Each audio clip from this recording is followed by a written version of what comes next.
kumuha kami ng gabi sa bayaw ko kasi marami silang tanim.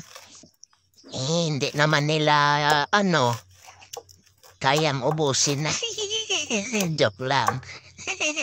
Dami nilang tanim na gabi, mga kapamit. Kung gusto nyo, sabi lang kayo sa akin. Dalahan ko kayo. Basta sa abot ng aking makakaya kung saan lugar. Joke lang. Kapamit, maghiwa muna tayo ng gabi. Sama ko yung aking kapatid.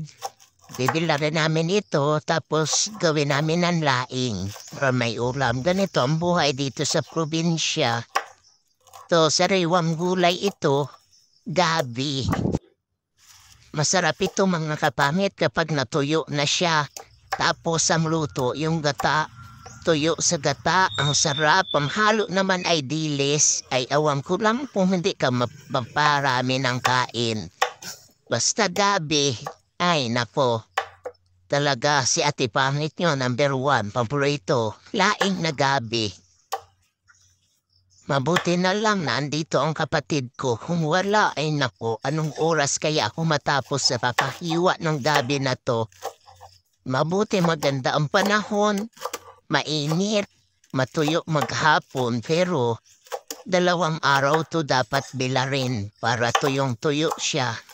Tapos pag natuyo na siya, yun, pwede na siyang gataan. Marami lang to sa tingin nyo mga kapamit. Pero pag natuyo ito, ikipis siya.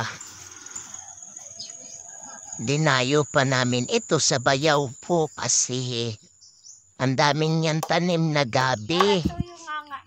Kung sa Manila to grabe, magkano ang kilo? Samantalang dito sa bayaw ko, libre ka lang bunot basta masipag ka kumuha. Kahit ubusin mo na nga daw sabi niya. Bilisan natin ng hiwa para makaabot tayo sa init. Kasi anong oras na, tanghali na, di pa tayo nakakalahati ng hiwa. Bilisan natin para bukas tuyo na siya. Kahit half day ngayon, huwag mo muna ako iwanan hanggat hindi pa ako tapos dito ha.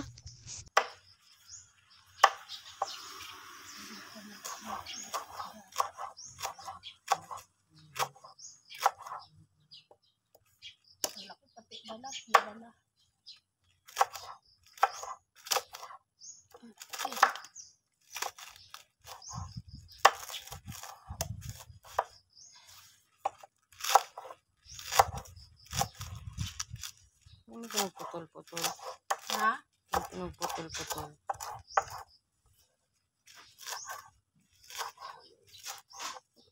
Nakuhin ko sila. Sabi ko gusto niyo laray na. Tabako. Laray na yung tabako. Ito dahon ng gabi. Sinong may gusto? Busy sila sa ano Lagyan nga ng nyog. Dito? Ha?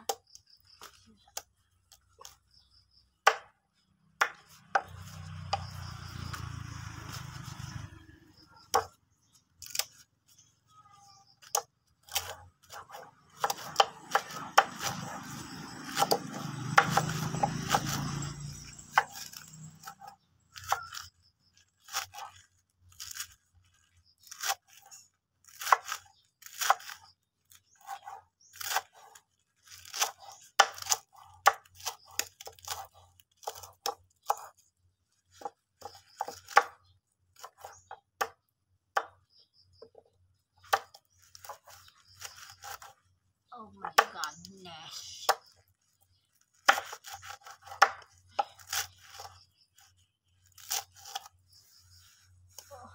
Pag natuyo yan, antik na lang yun.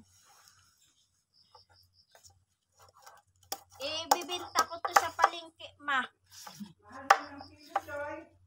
Sa, Haluukan.